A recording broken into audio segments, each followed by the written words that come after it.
Maligayang pagdating sa isang magaan na pagtingin sa katatawanan ng dating Pangulong Rodrigo Duterte. Itong koleksyon ay nagtatampok ng kanyang mga pinakamasayang sandali na nagpapakita ng kanyang natatanging katatawanan at karisma. Bayo tingali ni Sir Ernie. Mabuhay ang bakla ng Pilipinas!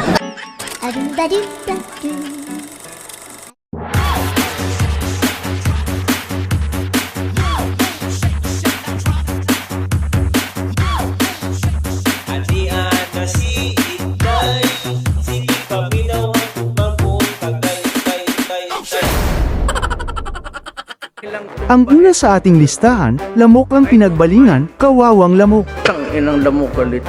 Tang inang lamok galit.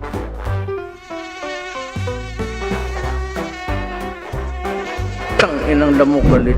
Kasi nainit ng ulo. Galit ako sa kanila eh. Hindi lamok na lang.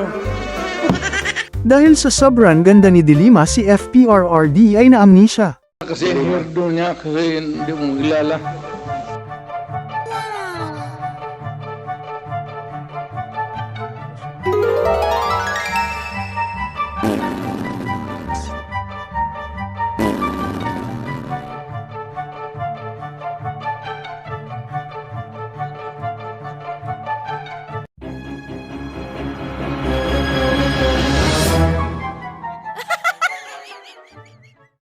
Kitty Duterte gusto magkaroon ng kapatid, kaya si dating Pangulong Duterte, ito ang ginawa. Gusto mo man ng kapatid?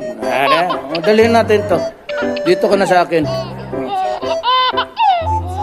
Quincy. Kung ibinigay ng ina ito pati ama, tatanggapin ko talaga to. Ito, sige, ano, ng kapatid. 25 eh. Maya, huwag ka mang ano, nandoon si ate, oh. Tidalhin mo, te. Ano siya, may kapatid ka na. Iba naman si Duterte, yung hand sanitizer, pinaglaruan. Tingnan mo ha, pag ginanong ko. Oo. Wow! Yan. Kaya ako, kanina pa ako, sige, naglalaro ako. Nag-enjoy ako na pranks eh. Alcohol. Oo. Sino ba naman ang makakalimot sa video na ito? Tampok ang mga future heroes ng ating bansa.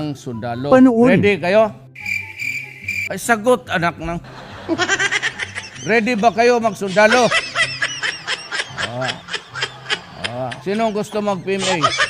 Philippine Military Academy. Ulit. Sino gusto magsundalo? Magpakamatay sa bayan. Magpakamatay sa bayan. Ano mo, bakit ba spring yung kamay ninyo pag ganon-ganon? Sino lang yung gusto mag-asawa na walang trabaho? Walang kwentang Pilipino yan. Totoo talaga ang kahinaan ni dating Pangulong Duterte, hindi pera kundi babae. Enjoy! Bukid nun? Ulak ka. May asawa ka na? Sana all. Totoo ka? Hindi, totoo ka. Kung gusto mong umuwi ngayon, malaki yung regalo. May bakante ka. Totoo ka, taga-Bukid doon ka? Sa Malay-Balay? Manolo for this.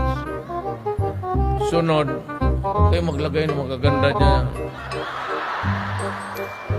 Nawawala ako sa plano kong salita. Huwag kayong mabastusan.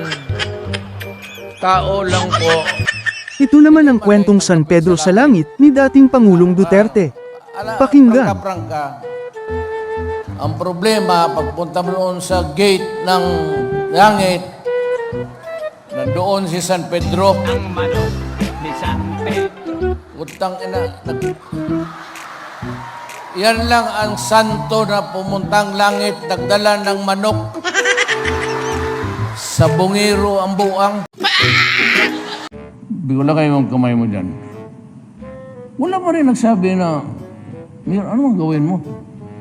Paglabang ng lagay ng kamay, putang ina, yung tatlong kuko, umano siya. Tapos nagtindigan ng mga pulisir. Bakit, sir? Yung driver ko, ginanon ako. Sir, gano'n sir, masa una sir? Sabi ko, hindi ba ito yung magnanakaw ng radyo? Siya hindi sir, yung property officer namin.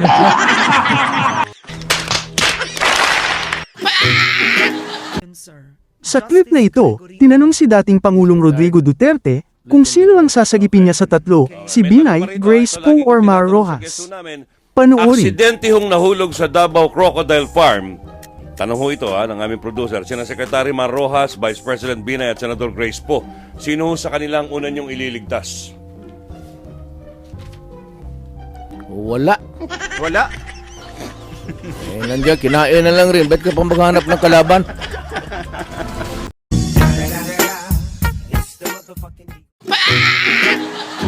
Sa clip namang ito, di ko alam kung in love or hate ang titigan ni Dilima kay dating Pangulong Duterte. Ano pa ko kayo tingin ng tingin sa amin? Hindi kayo, lagi kayo tumitingin sa kanan. Hindi ko kayo tumitingin sa kaliwa.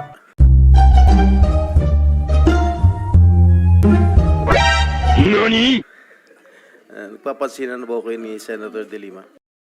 Wala mong kada dyan. Dito lang.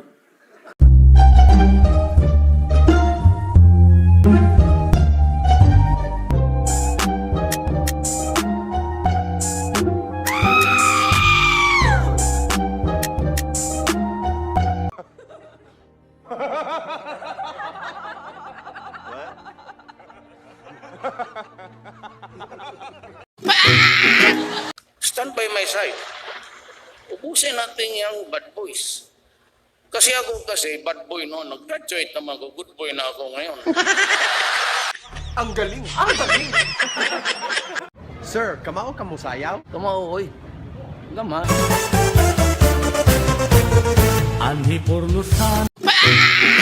Ang gawin ko itong karga-karga ko, hindi ko naman ipagbili ito. Hindi mo masangla eh.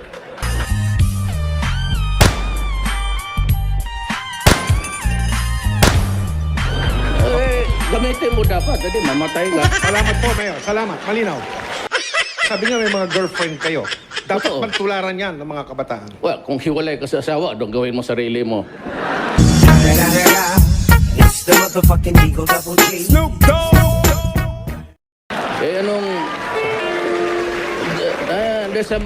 Anong gawin ko itong karga-karga ko? Hindi ko naman ipagbili ito. Hindi mo masangla eh.